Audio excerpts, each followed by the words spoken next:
Upcoming ప్రోమోలో ఆద్య పుట్టమని తీసుకొచ్చి రఘురామ్ ప్రాణాలను కాపాడేందుకు రఘురామ్ ఏమో ఆద్యకి కృతజ్ఞత చెప్తూ ఉంటారు. మా అమ్మ నాకు జన్మనిస్తే నువ్వు నాకు పునర్జన్మ ఇచ్చావు ఆద్య, నీకు దండం పెడదామంటే చిన్నదానం అయిపోయావు అని చెప్పి రఘురామ్ అంటూ ఉంటే, ఆద్య ఏం చేసింది అంతా నేను చేశాను కదా అని చెప్పి చారు అంటూ ఉంటే, నువ్వేం మాట్లాడుతున్నావు నాకు అర్థం కాలేదమ్మా అని చెప్పి రఘురామ్ అంటూ ఉంటే, అది బావా అంటే నువ్వు అలా ప్రాణాపాయ స్థితిలో ఉన్నావు అని చెప్పి చారు పూజ చేసింది. అప్పుడు చారు నాలుగుకి శూలం గుచ్చుకుంది. హాస్పిటల్ తీసుకొని వెళ్ళి ట్రీట్మెంట్ చేసుకొని వచ్చాము, అందుకే తను అలా మాట్లాడుతుంది, తను మాట్లాడడం కావట్లేదని చెప్పి పార్వతి అనేసరికి అవునా అమ్మ అని చెప్పి రఘురామ్ అంటూ ఉంటే, అవునన్నయ్య నీకు అలా జరిగిందని తెలియగానే చారు చాలా ఫీల్ అయింది. అందుకే వదిన గుళ్ళో మీకోసం పూజ జరిపిస్తూ ఉంటే ఆ పూజ నేను చేస్తానని చెప్పి ఆఖరికి తన నాలుగుకి శూలం కూడా గుచ్చుకుందని చెప్పి పద్మ అంటూ ఉంటే, అవునవును శూలం నేనే గుచ్చుకున్నాను, అది ఏం చేస్తుంది అని చెప్పి చారు అంటూ ఉంటే, నువ్వేం చెప్తున్నావు నాకు అర్థం కావట్లేదని చెప్పి రఘురామ్ అన్నంతో పద్మ చెప్పబోతూ ఉంటే, శ్రీను ఏమో నేను చెప్తాను మామయ్య, అది ఆద్య నీకోసం చాలా చేస్తుందని అంటుంది చారు అని చెప్పి శ్రీను అంటాడు. అది కాదు, ఆది ఏం చేయలేదు, నేనే చేశాను, నాలుగుకి శూలం కూడా గుచ్చుకున్నాను అని చెప్పి చారు చెప్తూ ఉంటుంది. అది పక్కన పెట్టి శ్రీను ఏమో, ఓ అదా చెప్తున్నావు, నేనేమో జస్ట్ నాలుగుకి శూలమే గుచ్చుకున్నాను, ఆది ఏమో ప్రాణాలకు తెగించి పుట్టమని తీసుకుని వచ్చింది, పాము కలుస్తుందని భయం కూడా లేకుండా నీ కోసం అంత చేసింది, ఆదే చేసిన దాని ముందు నేనంతా తన కాళ్ళు నా రక్తంతో కలిగిన తప్పలేదని చెప్పి చారు గురించి శ్రీను అంటూ ఉంటే, చారు ఏమో అది కాదని చెప్పి నిజాన్ని చెప్పడానికి ప్రయత్నిస్తూ ఉంటుంది. దాంతో ఇక రఘురామ్కి ఏమో అర్థపోవడంతో శ్రీను కావాలనే చారు నిరికించడంతో పద్మ ఏమో ఇక చాలు ఆపు నీ బాధ, అన్నయ్యకన్నా శ్రీనుకి బాగా అర్థమైంది, అయినా డాక్టర్ నేను డ్రెస్ తీసుకోమన్నారు కదా పద అంటూ చారుని అక్కడ నేను తీసుకొని వెళ్ళిపోతారు. నెక్స్ట్ సీన్లో శౌర్య ఏమో జాబ్ కోసం పలు కాలేజీలకు వెళ్ళి ఇంటర్వ్యూ ఫేస్ చేస్తూ ఉంటారు. ప్రతి కాలేజీలో కూడా ఒకటే కంప్లైంట్ వస్తూ ఉంటుంది, మీకు నేషనల్ స్థాయిలో ఎన్నో బహుమతులు వచ్చాయి, ఒక కోచ్గా ఎంతో పేరుంది, మంచిగా చదివి జాతికి క్రీడాకారుని ఇవ్వాలనే ఉద్దేశంతో ఒక కోచ్ అయినందుకు చాలా సంతోషంగా ఉంది, అయితే మీరు ఇంతకుముందు వర్క్ చేసిన కాలేజ్ కూడా మంచిదే కదా, అలాంటి కాలేజీలోంచి ఎందుకు మీరు వచ్చేసారు, శాలరీ సరిపోలేదా లేకపోతే అక్కడ ఏమైనా ఇబ్బందికర పరిస్థితులు ఎదురయ్యాయా, ఎందుకు మానేశారు, మిమ్మల్ని వాళ్ళు తీసేశారు లేకపోతే మీరే మానేశారా అంటూ రకరకాలుగా ప్రశ్నిస్తూ ఉంటారు.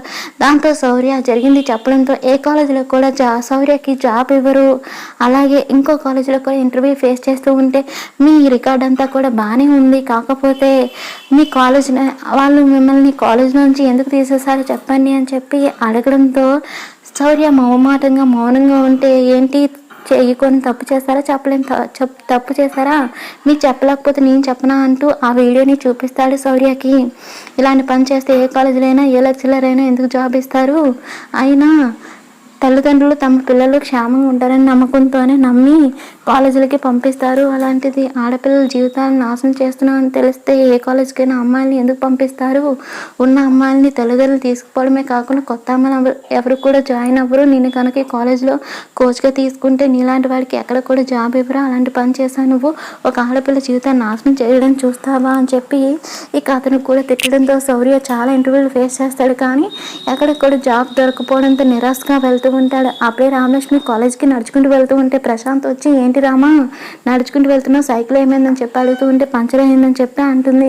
అయితే నేను కాలేజీలో డ్రాప్ చేస్తా పదా అని చెప్పి ప్రశాంత్ అంటూ ఉంటే, లేదు వద్దు అని చెప్పి రామలక్ష్మి అంటుంది. అదేంటి నేను హోమ్ ఉంది తర్వాత వస్తా అని చెప్పి అన్నావు, ఇప్పుడు అడుగుతుంటే వద్దు అంటున్నావు, ఏంటి అసలు నువ్వు నాతో రాకపోతే మనం ఎప్పుడు కలిసి సరదాగా తిరుగుతాము, పెళ్ళైన తర్వాత ఏం చేయాలి ఎలా ఉండాలని చెప్పి ఎప్పుడు మాట్లాడుకుంటాము అని ప్రశాంత్ అడుగుతూ ఉంటే, అసలే కాలేజ్కి లేట్ అవుతుందని నేను టెన్షన్ పడుతుంటే నువ్వేంటి టైం వేస్ట్ చేస్తున్నావు, ఇలా డిస్కషన్ పెట్టావంటే నీతో ఎప్పుడు రానని చెప్పి రామలక్ష్మి అన్నంతో సరేలే అని చెప్పి ప్రశాంత్ వెళ్ళబోతూ ఉంటాడు. సరిగా అదే సమయానికి శౌర్య అటుగా రావడం రామలక్ష్మి చూస్తుంది. దాంతో శౌర్య మీద కోపంతో ప్రశాంత్ నీ కాలేజ్ దగ్గర డ్రాప్ చేయమని చెప్పి అడుగుతుంది. దాంతో ప్రశాంత్ హ్యాపీగా ఫీల్ అయ్యి రామలక్ష్మి కాలేజీకి తీసుకుని వెళ్తూ ఉంటే అది చూసి శౌర్య చాలా ఫీల్ అవుతాడు. ఇక నెక్స్ట్ సీన్లో పార్వతి బయట వంట చేస్తూ ఉంటే అక్కడికి చారు వస్తుంది. చారుని సడన్గా అక్కడ చూసి, నేను ఎలాంటి ప్లేస్కి రావద్దని చెప్పాను కదా, ముందు నుయ్య గొయ్య మంటల వంట చేస్తున్నప్పుడు కానీ నువ్వు రావద్దని చెప్పాను కదా, ఎందుకు వచ్చో హడలిపోయి చచ్చా అని చెప్పి పార్వతి భయపడుతూ ఉంటే, ఎందుకు అలా భయపడుతున్నావు అని చెప్పి తన తుస్సు భాషలో చెప్తూ ఉంటే, ఏంటి తుస్సు తుస్సు ప్రాణం పోతుంది నీ భాష అర్థం చేసుకోలేక అని చెప్పి పార్వతి అనడంతో ఒక పేపర్ పెన్ను తీసుకుని వచ్చి చారు రాస్తుంది. ఎందుకు నన్ను చూసి అంతలా భయపడుతున్నావు అని చెప్పి అడిగేసరికి, నువ్వు మంటల్లో తోస్తావు కదా అని చెప్పి పార్వతి కూడా రాస్తుంది. నేను ఆర్జనైతే మంటల్లో తోస్తాను కానీ నిన్నెందుకు తోస్తానని చెప్పి అంటూ ఉంటే, ఏమో నా భయం నాది అని చెప్పి పార్వతి అంటూ ఉంటే, ఎందుకు అంతలా భయం నేనంటే అని చెప్పి చారు అడుగుతూ ఉంటే, ఆర్జేనే మంటలో తోసిందని నన్నెందుకు తోయవు అని చెప్పి పార్వతి అడుగుతూ ఉంటుంది. ఇక అలా వాళ్ళిద్దరూ డిస్కషన్ పెట్టుకుంటూ ఉంటే శ్రీను ఏమో ఆజీని మంటలు తోసిన వీడియోని చూపిస్తూ ఉంటాడు. ఆ రోజు నేను వాంటెడ్గా ఎవరో వెనక నుంచి మంటల్లో తోశారు, అయితే ఎవరు ఎందుకు తోశారు, ఏ అవసరం కోసం తోశారో అర్థమవట్లేదు, ఈ వీడియో చూడు అంటూ వీడియో చూపిస్తాడు. అందులో పద్మ కరెంట్ ఆఫ్ చేసినట్టు కనిపిస్తుంది, అమ్మ ఏమో పవర్ ఆఫ్ చేసింది, నేను మంటల్లో తోయడానికి పవర్ ఆఫ్ చేసినట్టుగా అనిపిస్తుంది. కానీ అమ్మని అడిగితే చిన్న అత్తయ్యకి కరెంట్ షాక్ తగిలిందని చెప్పి పవర్ ఆఫ్ చేశానని చెప్పి అంటుంది. కానీ తన మాటలు నాకు నమ్మాలని లేదు, అనుమానంగా ఉంది, కానీ నిజం ఎలా తెలుసుకోవాలో అర్థం కావట్లేదు అని శ్రీను అనేసరికి, ఇప్పుడు నిజం ఎలా తెలుసుకోవాలి శ్రీను, నువ్వు చెప్తుంటే నాకు కూడా అనుమానంగా ఉందని చెప్పి ఆద్య అంటుంది. నిన్ను చంపాలని చూస్తుంది, ఎవరైనా సరే వాళ్ళని మాత్రం ఎట్టి పరిస్థితుల్లో వదలను ఆద్య, ఎలాన్నా సరే వాళ్ళ గురించి తెలుసుకొని వాళ్ళని శిక్షిస్తా అని చెప్పి శ్రీను అంటూ ఉంటాడు. నా గురించి ఎవరికి తెలియదు కానీ నువ్వు కంగారు పడి నిజం అందరికీ తెలిసేలా చేయొద్దని చెప్పి చారు పార్వతికి రాసిస్తుంది. ఇక పార్వతి కూడా రాయిపోతూ ఉంటే అక్కడికి పద్దు వచ్చి ఏం చేస్తున్నారు ఇద్దరు అని చెప్పి అడుగుతుంది. అది వదిన చారు మాట్లాడలేకపోతుంది కదా, అందుకని పేపర్ మీద తను ఏం చెప్పాలనుకుందో రాసిస్తుంది. నేను కూడా రాస్తున్నాను అని చెప్పి పార్వతి అనేసరికి, తనకంటే మాట్లాడడం రాక పేపర్ మీద రాస్తుందంటే అర్థం ఉంది, కానీ నీకు మాట్లాడడం వచ్చు కదా, అయినా సరే ఎందుకు రాస్తున్నావు అని చెప్పి పద్దు అడిగేసరికి, అది అవును నాకు మాట్లాడడం వచ్చు కదా నేనెందుకు రాస్తున్నాను అని పార్వతి ఫీల్ అవుతుంది. ఏంటి పార్వతి నీకేం బుర్ర పనిచేయట్లేదో పిచ్చెక్కిందా అని చెప్పి పద్దు అడిగేసరికి, చారు దెబ్బకి నిజంగానే నాకు బుర్ర ఉందన్న విషయం కూడా మర్చిపోయాను, ఇదిగో పట్టు అని చెప్పి ఆ పేపర్ని పద్దు చేతిలో పెడుతుంది. అక్కడ ఉన్నది చూసిన పద్దు ఒక్కసారి షాక్ అవుతుంది. ఏంటి అసలు మీరు చేసిన పని ఏంటి, అసలు మీకు బుర్ర ఉందా, ఇది ఎవరైనా చూస్తే ఇంకేమైనా ఉందా, అసలు శ్రీనుకి మన పైన అనుమానంగా ఉంది, నేను మెయిన్ ఆఫ్ చేసిన వీడియో చూసిన దగ్గర నుంచి శ్రీనుకి నా మీద అనుమానంగా ఉంది, వాళ్ళకి ఆధారాలు దొరకలేదు కాబట్టి సరిపోయింది, ఆధారాలు దొరికితే ఇంకేమైనా ఉందా, మన అందరినీ కట్టగట్టి చంపేస్తారు, అసలు వాళ్ళకి ఆధారాలు దొరకకపోతే మీరు ఆధారాలు క్రియేట్ చేసేలా ఉన్నారు అని చెప్పి పద్దు ఆ పేపర్ని చుట్టేసి విసిరేస్తుంది. ఇక కంగారు అలా విసిరేసరికి చారు ఏమో అది చూసి, ఏంటంటే అలా విసిరేస్తారు, ఎవరైనా చూస్తే ఇంకేమైనా ఉందా అని చెప్పి చారు అంటూ ఉంటే అప్పుడు పార్వతి తన లాంగ్వేజ్ని ట్రాన్స్లేట్ చేస్తుంది. పార్వతి చారు ఏం చెప్పిందో పద్దుకు చెప్తుంది. ఓ అంటే నీ దెబ్బకి నా బుర్ర కూడా పనిచేయడం మానేసి అనుకోకుండా అలా విసిరేసాను, వెంటనే వెళ్ళి అది ఎవరు చూడకముందే తీసి కాల్ చేద్దాం పదండి అని చెప్పి ముగ్గురు కూడా పేపర్ కోసం వెతుక్కుంటూ అక్కడికి వెళ్తారు.